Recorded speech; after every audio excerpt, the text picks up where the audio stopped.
Nola Hartwell had given 4 years of her life to caring for Arielle, comforting her after nightmares, holding her through grief, and becoming the steady presence a broken little heart needed. But in one cold decision, everything was almost lost.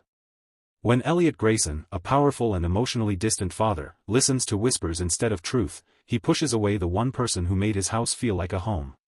What followed is a moment that changed everything. The morning Nola Hartwell was told to leave, the house looked exactly the way it always had. From the outside, the Grayson estate looked calm. Perfect. But inside the house, something important was quietly falling apart. Nola stood at the bottom of the staircase, her fingers folded together so tightly her knuckles ached. She had learned over the years that stillness helped her stay calm. If she didn't move, maybe the shaking inside her chest wouldn't show. She had been in this house for almost 4 years. Long enough to know which steps on the staircase creaked and which ones didn't. Long enough to recognize the way the sunlight slanted through the tall windows every afternoon, landing right on the hallway rug. Long enough to tell what kind of day it was going to be just by listening to the way the house sounded when it woke up. More than anything, long enough to love the little girl who lived here. Nola wasn't just a nanny. Not really.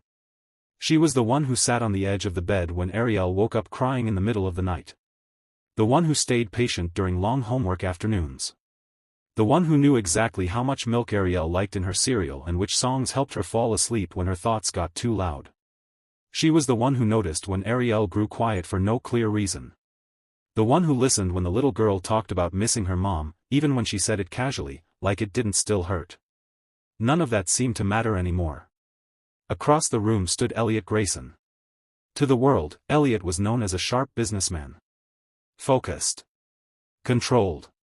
A man who built companies from the ground up and never let emotions slow him down. He wore success the way some people wore armor.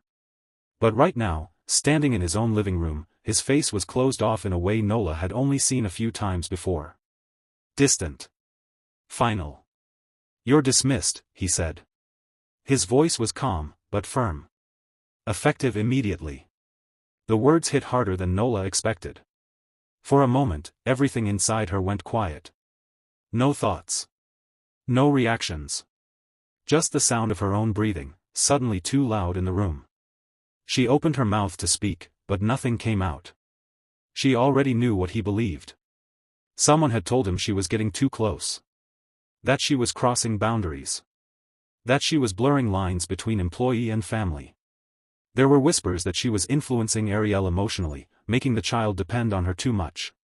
None of it was true. Nola hadn't planned to love Arielle the way she did. It had just happened. Slowly. Naturally. One scraped knee at a time. One bedtime story after another. One quiet moment sitting together on the couch when the house felt too big and too empty. Elliot turned away before she could find her voice, already walking toward his office, as if the conversation was finished. 4 years reduced to a few sentences. Nola swallowed hard and nodded, even though he wasn't looking. Dignity was the only thing she had left, and she held on to it carefully. "I understand," she said softly. Then she went to her room. The guest room she stayed in was small compared to the rest of the house, but it had been hers. Nola moved slowly, folding her clothes one by one into the old brown suitcase she'd brought when she first arrived. The same suitcase. The same worn zipper. It felt strange that after all this time, she was leaving with exactly what she came with. She didn't cry. Not yet. As she zipped the suitcase closed, she paused in the doorway, listening. The house was too quiet. Arielle was still asleep. Nola walked down the hallway and stopped outside the little girl's room. The door was slightly open, just the way Arielle liked it. Inside, drawings covered the walls. Crayon pictures of lakes and stick figures holding hands. One of them had labels written in uneven letters. Me. Nola. Nola pressed her hand against the doorframe and closed her eyes. Goodbyes were harder when the other person didn't know they were happening. She stepped away before she lost the strength to leave it all. Outside, the morning air felt cooler than it had earlier. Gravel crunched under her shoes as she set the suitcase down near the edge of the driveway. For the first time since Elliot spoke, the weight of it all finally settled in. Her chest tightened. Nola lowered herself onto the ground, one knee touching the stone, then the other. She leaned forward, covering her face with her hands, and finally let the tears come. She didn't hear the front door open at first. She didn't hear the hurried footsteps until a small voice broke through the quiet. "Nola." The sound cut through her like lightning. She looked up just in time to see Arielle running toward her, barefoot, her nightgown fluttering as she crossed the driveway. Her hair was messy, her face red and tear-streaked. "Nola, don't go!" Arielle cried. Nola stood so fast she nearly dropped the suitcase. Before she could say a word, Arielle threw her arms around her, holding on as tightly as she could, like letting go might make Nola disappear. Nola's heart broke all over again.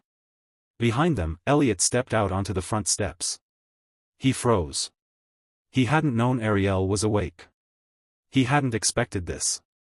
"Daddy," Arielle sobbed, still clinging to Nola. "Please don't make her leave. She's my family." The word hit Elliot harder than anything he'd heard in years. Family.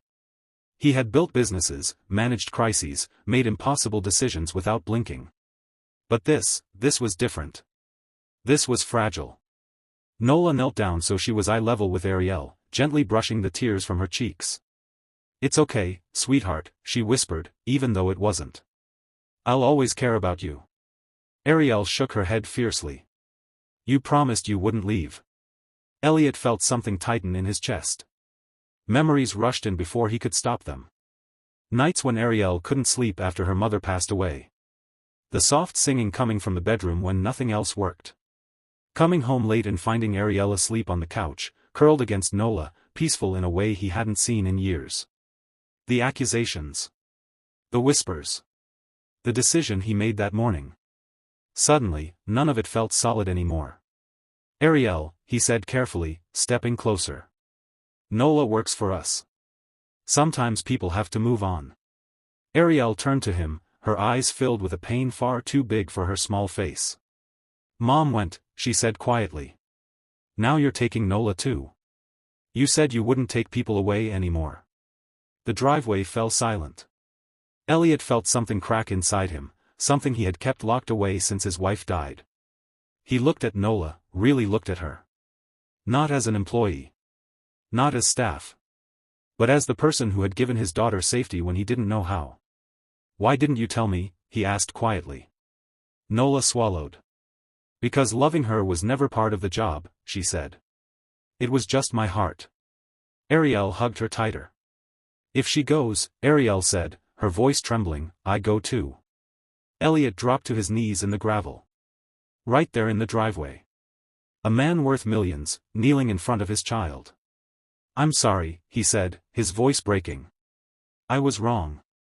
He turned to Nola. "Please don't leave." Nola's eyes filled with tears she had held back all morning. "I never wanted to," she whispered. Arielle laughed through her tears and wrapped her arms around both of them, creating a small, fragile circle where something broken finally began to heal. Elliot stood, picked up Nola's suitcase himself, and carried it back toward the house. That night, Arielle fell asleep between them on the couch, holding Nola's hand while Elliot watched quietly, realizing for the first time that family isn't about contracts or blood, but about who stays when staying is hard. The house felt different the next morning. Not in any obvious way. The lake still shimmered behind the windows. The trees still stood tall and quiet. The kitchen smelled like fresh coffee and toast, just as it always had. But something unseen had shifted. Nola woke early, the way she always did, even after a night of barely sleeping. For a moment, she lay still in bed, listening to the familiar sounds of the house coming to life. The soft hum of the heating system. A door opening somewhere down the hall.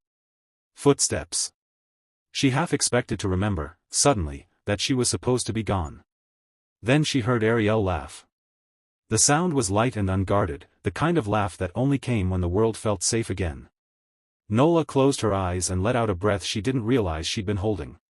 She dressed quietly and stepped into the hallway just as Arielle came running toward her, already fully dressed, her hair slightly crooked where she tried to brush it herself.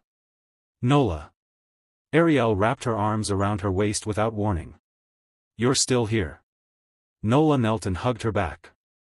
"I am." Arielle pulled away just enough to look at her seriously. "You're not leaving today, right?" "No," Nola said gently. I'm not. Satisfied, Arielle nodded and ran off toward the kitchen, already talking about pancakes and the lake and a dream she'd had about a boat made of clouds. Nola followed more slowly. Elliot was already at the counter when she entered the kitchen. He looked up, and for a brief moment, neither of them spoke. The silence wasn't uncomfortable, but it was heavy with everything that hadn't yet been said. "Good morning," he finally said. "Good morning," Nola replied. There was a pause. "I made breakfast," Elliot added, gesturing awkwardly to the pan on the stove, as if unsure whether it counted as an achievement. "I'm not very good at it." Arielle giggled. "He burned the first ones." Elliot sighed. "I did not burn them. I slightly overcooked them." Nola smiled before she could stop herself. It was a small thing. Almost nothing. But it was the first crack in the wall Elliot had built around himself. They ate together at the kitchen table, something that hadn't happened in a long time. Elliot checked his phone out of habit, then set it face down, as if reminding himself to be present. Arielle talked non-stop, her words tumbling over each other, filling the room with life. When breakfast was over, Elliot cleared his throat. "Nola," he said. "Could we talk later? Just us?" She nodded. "Of course." The day passed quietly, but differently than before. Elliot didn't leave for the office. He took calls from his study, door open, voice lower than usual. He watched from a distance as Nola helped Arielle with her schoolwork, noticing things he'd never paid attention to before, the patience, the encouragement, the way Arielle relaxed completely around her. That afternoon, after Arielle went outside to play near the lake, Elliot asked Nola to join him in the living room. They sat across from each other, the space between them no longer filled with authority and fear, but uncertainty. "I owe you an apology," Elliot said. "Not just for yesterday. For everything." Nola listened quietly. "I trusted rumors instead of the truth," he continued. "I was so afraid of losing control that I forgot what actually mattered." "You were trying to protect your daughter," Nola said softly. Elliot shook his head. "No. I was protecting myself. From feeling things I didn't know how to handle." He looked at her then, really looked at her. "You gave Arielle something I couldn't," he said. "Consistency. Comfort. Love without conditions. And instead of being grateful, I felt threatened." Nola swallowed. "I never meant to cross any lines." "I know that now," Elliot said. "And I want you to know something else. If you choose to stay, it won't be because Arielle begged me. It'll be because I asked you." She met his eyes. "I want to stay." Relief flickered across his face. From that day on, things began to change, not all at once, and not without effort, but slowly, honestly. Elliot started coming home earlier. Some days, he even worked from home, something he'd never allowed himself to do before. He began attending Arielle's school meetings, her small performances, her everyday moments. At first, he didn't know what to say to her. So Nola helped. She showed him how Arielle liked her bedtime stories read. How she needed extra reassurance on quiet nights. How she sometimes asked questions that didn't have easy answers. Elliot listened. And learned. There were difficult moments, too. One evening, Arielle woke up crying. Nola reached her room first, sitting beside her bed, rubbing her back gently. A few moments later, Elliot appeared in the doorway, uncertain. "She won't stop crying," he said quietly. Nola stood. "You should sit with her." He hesitated. "What if I make it worse?" "You won't," Nola said. "She just needs you." Elliot sat on the edge of the bed, awkward at first, then slowly reaching for Arielle's hand. She turned toward him, eyes still wet, and leaned into his side. That night, she fell asleep holding both his hand and Nola's. After that, Elliot started joining them every night. Months passed. The house filled with laughter again. Not forced or polite, but real. The kind that echoed down hallways and lingered long after it faded. Nola stayed. Not as someone afraid of being replaced, but as someone who belonged. And Elliot changed. He began asking questions instead of making assumptions. Listening instead of deciding. Trusting instead of controlling. One afternoon, while Arielle was at school, Elliot found Nola sitting by the lake, watching the water ripple softly. "I've been thinking," he said, sitting beside her. "About the future." She waited. "I don't want Arielle to grow up thinking love is something temporary," he continued. "Or that people leave when things get complicated." Nola nodded. "I want her to know that staying is a choice," Elliot said. "And that we make it every day." He turned to her. "I want you here. Long term. As family, if that's something you're comfortable with." Nola's breath caught. "I don't need a contract to care about her," she said. "But I appreciate the trust." Elliot smiled, small and sincere.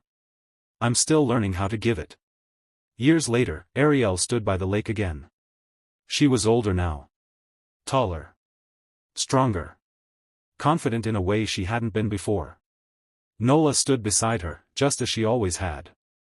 Elliot watched from a short distance away, pride swelling in his chest.